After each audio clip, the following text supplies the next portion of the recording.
This is radio talk show host D'Anne Burley, live here on Spreaker on the issue of abuse in America.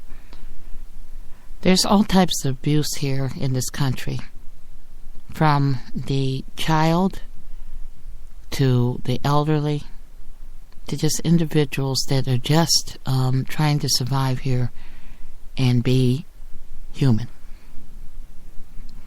When I look at child abuse, it's just really sad right now. Because again, these children, when they grow up, they have scars, and scars last forever. People, you just don't understand what you've done. And do you care? No, but the thing is that, biblically speaking, you will care, because in end times, they will judge you for what you have done and victimize a child and not giving them the right to live. Those people that have children out here, this is end times again. The children that talk to their parents any type of way, the child that's unruly, doesn't listen, and doesn't hear a good parent's trying to tell them something, and they totally refuse to hear their words. Later on, the cause and effect that they will get later on is maybe the same experience with their children. The cause is there, the effect is there. Sometimes people get into a situation of barrier. They trust other people more than family. They end up hurt. Sometimes those people don't care for you at all, and they are just manipulating you to control you because they're mad and angry because you're doing better than they are, and you're trying to slip down to be what they are.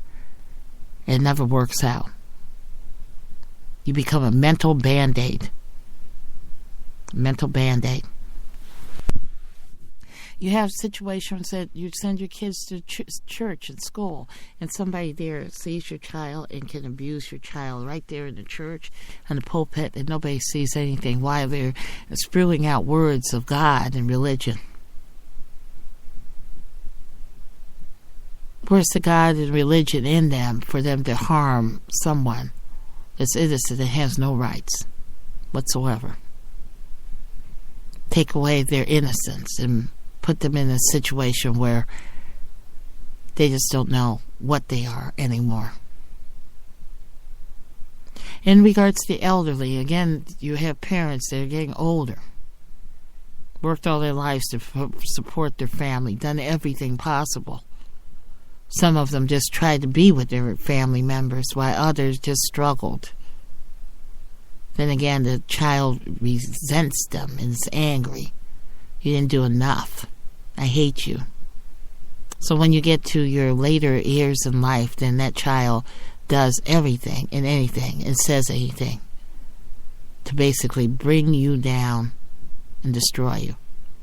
Not realizing that they destroy you, they're destroying the family that is supposed to be strong. Because you are the person that had the knowledge that you're supposed to carry forth down to other generations.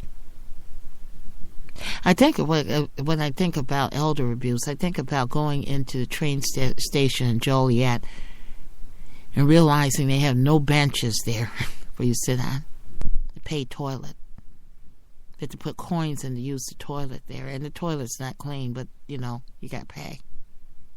Or after hours, you try to get to the train and get on the train, and they have no elevator in there because the doors are all closed, and you have to struggle your way up the stairs, whether or not you have a wheelchair or whatever.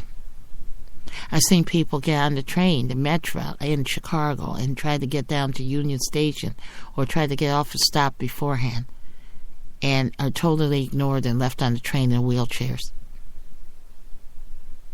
That's abuse. Huge amounts of abuse. The lack of toilets in Chicago. I remember aldermen coming out and saying, well, they don't need to have those toilets. He didn't say about the toilets. He said that it's a felony for someone to urinate out in public. But if there's no bathrooms, what are you going to do, folks? Do they make a toilet available for people? No. Trains have no toilets, and even the RTA, CTA lines have no toilets available for the public whatsoever. You're left at your own disposal. And if you get caught, you are charged with a felony, meaning you can't work. Thank you, Alderman.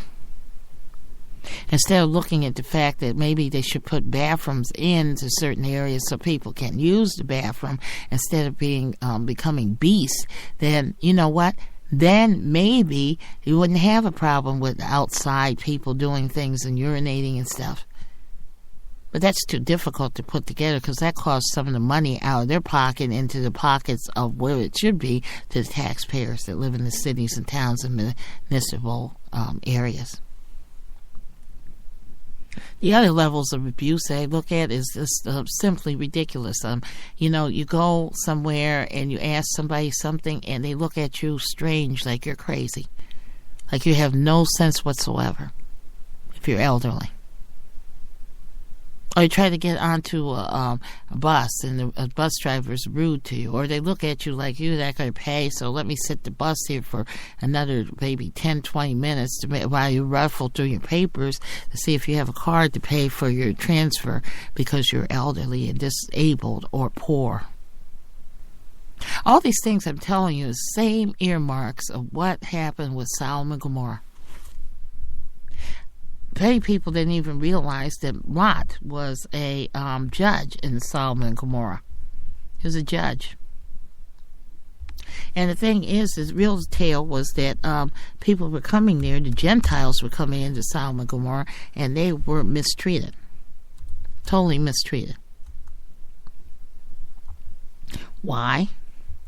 Because they did not belong there, and they felt that, if a stranger came in,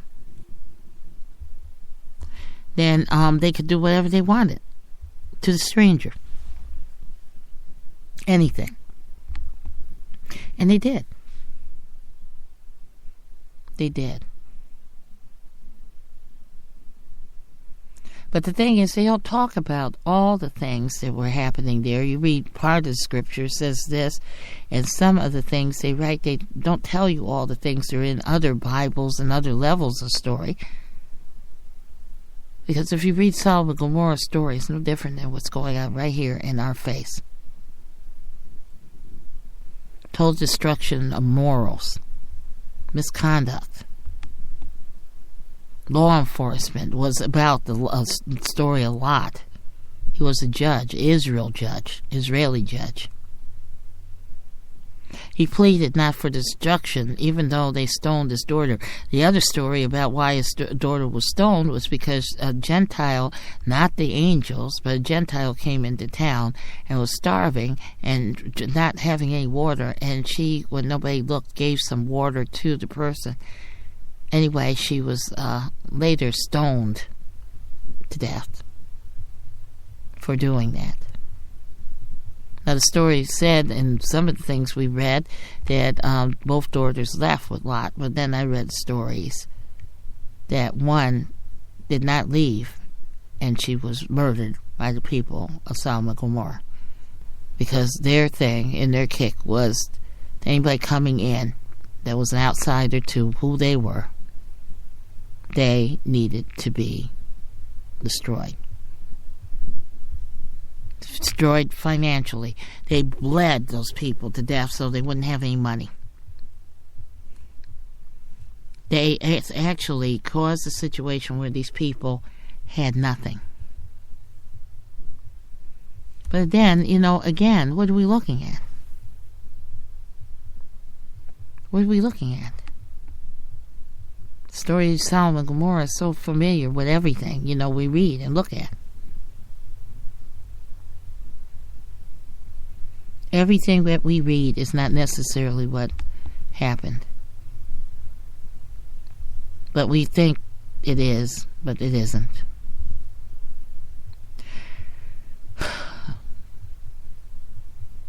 Our children,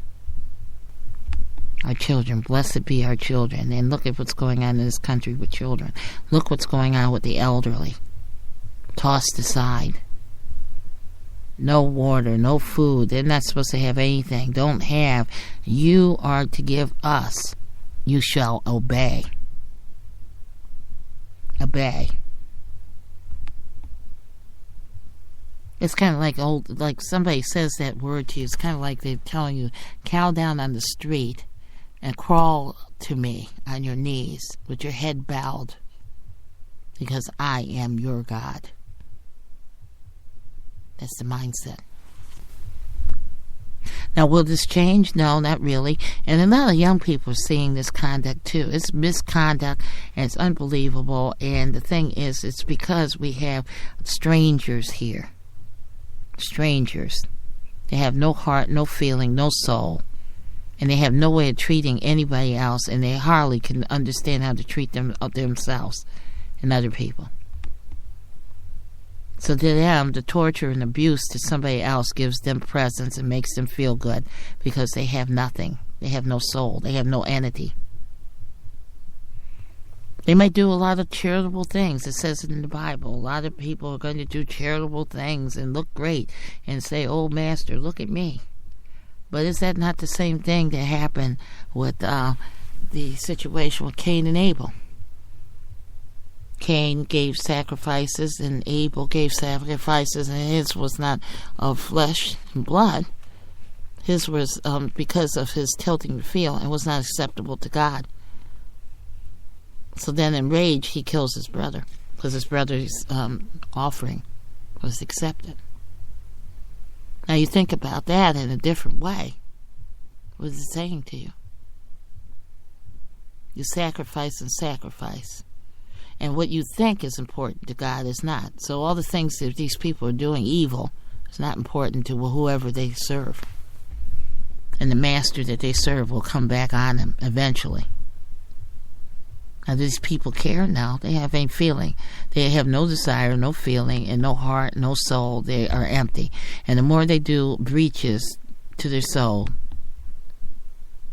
the more that they are not worth living or being.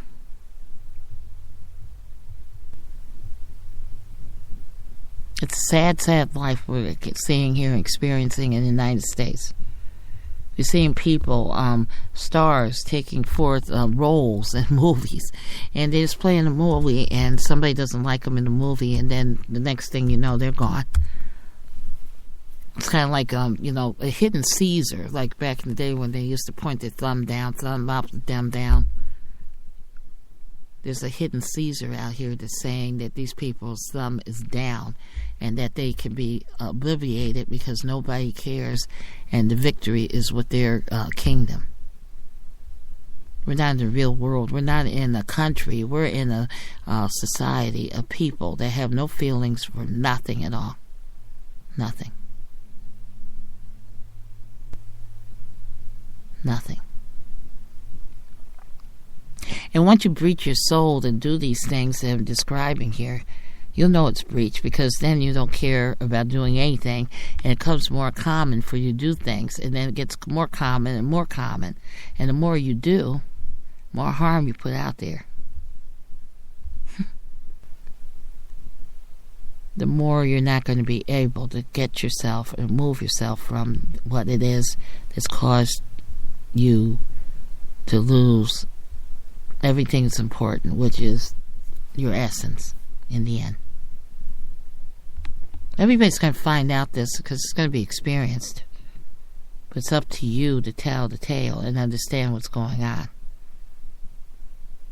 Now, I recorded this, and I hope you hear it, and you go to my website, which is the detectorsradioshow.com.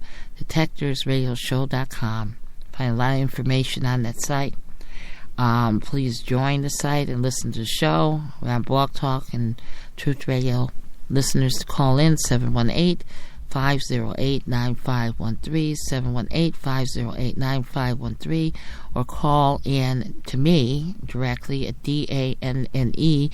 That's my email address at gmail.com, DANNE.BURLEY@gmail.com. You can catch me there, and I hope to hear from you. But understand that we all are human. And the equation is that we need to be human to each other. Good night, everyone. And may God be with you.